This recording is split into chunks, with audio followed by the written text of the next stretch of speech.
میں اصل میں ناصر کاظمی صاحب کی اس کتاب کو میں نے پڑھا، کچھ مضامین پہلے بھی پڑھے تھے، اس کتاب میں دوبارہ میرے ذہن میں وہ تازہ ہوئے. میں یہ سمجھتا ہوں کہ پہلی بات ناصر کاظمی کی یہ ہے کہ یہ کوئی تنقید کی یہ کتاب ہے، ناصر کاظمی کے تنقیدی مضامین کی کتاب ہے. تو یہ کہنا کہ ان کے نثر کی کتاب ہے، میں سمجھتا ہوں کہ نثر کی تو اس سے خوشی ہے کہ تنقید نثر میں لکھی جاتی ہے. تو یہ لیکن ناصر کاظمی کی تنقید کی خصوصیت یہ ہے کہ ایک تو انہوں نے کسی نظریے کی پابندی اپنی تنقید میں نہیں کی.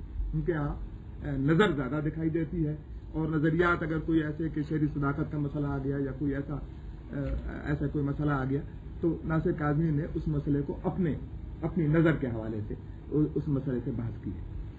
تو اس کی ان کے تنقیدی مضامین کی پہلی خصوصیت تو یہ ہے کہ جیسے مغربی نظریات ہیں تنقید کے یا مشرقی تنقید کے نظریات ہیں، اس میں کوئی آپ کو نظریہ نہیں ملے گا. البتہ یہ کہ ایک پختہ کار شاعر کی حیثیت سے انہوں نے شاعری کے جتنے مسائل ہو سکتے تھے ان مسائل کو انہوں نے قلم بند کرنے کی کوشش کی ہے. خاص طور سے میر کی غزل پر جو مضمون ہے وہ تو میر پر اتنا بھرپور مضمون ہے اور میر کی تفہیم میں اتنا ضروری مضمون ہے کہ میرا خیال ہے کہ ایسا مضمون اردو میں نہیں لکھا گیا. اچھا، دوسری بات یہ ہے کہ عام جو ٹوٹکے تھے تنقید کے، مثلا میر کے بارے میں یہ کہنا کہ وہ غم کا شاعر ہے یا دکھوں کا شاعر ہے، یا ایک بہت مشہور نقاد کا فقرہ ہے کہ میر کی شاعری دلی اور دل کا مرثیہ ہے. تو ناصر کاظمی نے اس مضمون میں یہ بتانے کی کوشش کی ہے اور جگہوں پر بھی یہ اشارے ہیں اس طرف کہ غم اور خوشی اور ہجر و وصال جو ہے ایک بصیرت والے آدمی کے پاس بیک وقت یہ آتے ہیں، ان کے تصورات الگ الگ نہیں ہوتے. تو میر کے ہاں یہ جو ہے غم کی ایک بصیرت ہے جو خوشی کے احساس کے ساتھ ہے، اور ہجر اور وصال اور غم اور خوشی یہ ہر بصیرت والا آدمی اکٹھا محسوس کرتا ہے.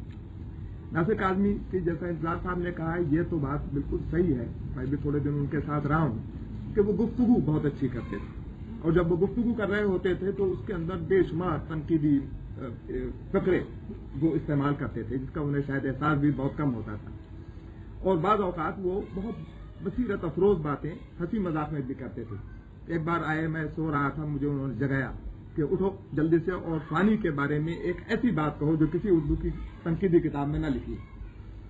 خیر 2-3 بار جب انہوں نے کہا تو کہا کہ تمہاری خیر نہیں ہے اگر آج تم نے ایسی بات نہیں بتائی. میں نے کہا کہ صاحب وہ فانی جو تھے وہ موت کے اسپیشلسٹ ہو گئے تھے، اس لیے کہ مولانا حالی سے لے کر علامہ اقبال سے گزرتے ہوئے زندگی نظر آتی ہے، اور جو دوسرا آدمی کا تجربہ بڑا تجربہ ہوتا ہے زندگی کے علاوہ موت کا ہوتا ہے، تو فانی نے اس کو اسپیشلائز کر لیا. بولے کہ فانی کو کسی نے چھڑایا نہیں. میں نے کہا صاحب اس کا کیا مطلب؟ کہ بھائی وہ ایک ہماری نانی ہوتی تھی، وہ مبالغہ بہت کرتی تھی. میں ان سے کہتا کہ نانی میں نے ایک خواب دیکھا، تو کہتے کہ میں نے تو 2 خواب دیکھے. میں کہتا کہ نانی میرے پیروں میں درد ہے، وہ کہتی سارے جسم میں میرے درد ہے. مبالغہ بہت کرتی تھی. کہ میں ان سے بہت عاجز تھا. میرے نانا کا انتقال ہوئے 2-3 برس ہو گئے، تو 2-3 برس کے بعد ایک خاتون ان کو پرسا دینے کے لیے، میں اکیلا گھر میں تھا. تو وہاں رسم یہ ہوتی ہے کہ جب 2 عورتیں مل کر گریا کرنے لگے تو ان کو چھڑایا ضرور جاتا ہے. میں گھر سے بھاگ گیا کہ آج نانی روتے روتے مر جائے، میں چھڑاؤں گا نہیں. تو پانی کو کسی نے چھڑایا.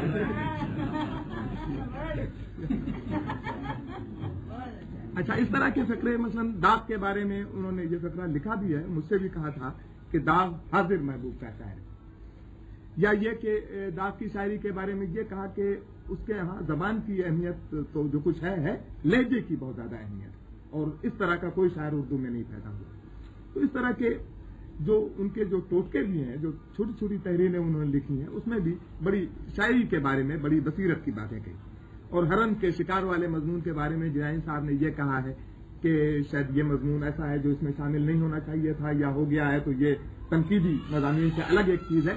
میرا خیال ہے کہ ہرن تو استعارہ ہے غالباً شاعر کا جو ناصر کاظمی نے بنایا ہے، اور وہ کچھ اس قسم کی باتیں بھی قصے کہانیوں کے انداز میں اکثر کہا کرتے تھے. اتفاق سے اس میں وہاں پر میر کا ایک شعر دے کر اس مضمون کو ختم کر دیا، لیکن وہ ہے یعنی اس ایک ایسے شاعر کا استعارہ جو دردمند ہے اور دکھی ہے اور اسی ہرن کی طرح زخمی ہے، اور وہ بھاگتا ہے، اور یہاں تک کہ وہ پڑھنے والوں کو ایک ایسی جگہ ایک ایسی منزل پہ پہنچا دیتا ہے جو واقعی زیارت گاہ ہوتی ہے. یعنی وہ بصیرتیں دیتا ہے، اپنے دکھ سہتا ہے اور اس کے بدلے میں دنیا کو بصیرتیں دیتا ہے۔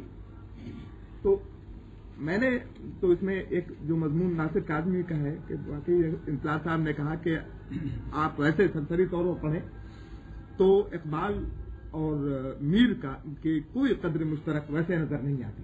تو جس محنت سے یہ مضمون لکھا گیا ہے اور علم بھی بتانا ہے خاصا ناصر کاظمی نے، کہ جو شیخ صاحب تو کہتے رہتے تھے، ہمیں کبھی یقین نہیں ہوتا تھا کہ ناصر کاظمی واقعی سیریسلی پڑھتے ہیں، لیکن اس تصوف کے مسئلے پر شومت وغیرہ کے حوالے سے جو کچھ لکھا ہے انہوں نے، بایزید بستامی کے بارے میں جو لکھا ہے، اس سے معلوم ہوتا ہے کہ انہوں نے خاصا پہلے سے مطالعہ کر کے بہت ٹھیک ٹھاک ایک مضمون، اور یہ بہت بڑا مضمون ہے۔ میرا خیال ہے کہ ایسا مضمون اردو میں اور کوئی نہیں ہے۔ اور ردیف کے استعمال کے سلسلے میں نے ناصر کاظمی صاحب سے بہت سیکھا، ان کی گفتگو سے۔ انہوں نے مجھے ایک بار میں غزل بیٹھا پڑھ رہا تھا تو آئے کہنے کہ کیا یہ بیوقوفی کرتے تم پوری غزل پہلے پڑھتے؟ میں نے کہا کہنے نہیں، پوری غزل تو وقت کا ضیاع ہے، مطلع پڑھا کرو، اگر مطلع مضبوط ہوگا تو پھر غزل جو ہے وہ ٹھیک ہوگی، اگر کسی نے کمزور مطلع لکھا ہے تو اس کے غزل پڑھنے کے لائق نہیں ہے۔ اس قسم کے وہ ٹوٹکے بتاتے تھے، اور یہ بتاتے تھے کہ لفظ کے، اور میرا خیال ہے کہ لفظوں کے استعمال کے سلسلے میں ناصر کاظمی کی جتنی بصیرت تھی میں نے بہت کم دیکھی۔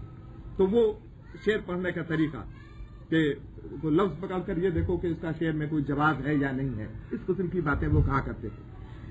تو اکثر یعنی اس میں کتاب میں بھی ایک مضمون جو ردیف کے استعمال کے بارے میں ہے، واقعی جو لوگ غزل کہتے ہیں ان کے لیے بہت بصیرت افروز مضمون ہے، اتنا خوبصورت مضمون ہے کہ یعنی مجھے سب سے پہلے، میں نے یہ مضمون پہلے بھی دیکھا تھا، مجھے یہ پتا چلا کہ واقعی غزل کہنے کے لیے قافیہ اور قافیے کے بعد ردیف، اور ردیف کے بارے میں تو کبھی کسی نے کچھ لکھا ہی نہیں، اتنی خوبصورتی سے انہوں نے یہ مضمون لکھا ہے۔ تو ایک یہ مضامین جو ہے تنقیدی مضامین ہے، لیکن یہ اصل میں اگر یہ کہا جائے جیسا کہ لوگ کہتے ہیں ناقدوں کے بارے میں کہ اگر نقاد جو ہے وہ شاعر بھی ہے تو وہ اپنے تنقیدی مضامین میں صرف اپنی تخلیقی بصیرت کا اور اپنے تخلیقی تجربے کا اظہار کر رہا ہوتا ہے۔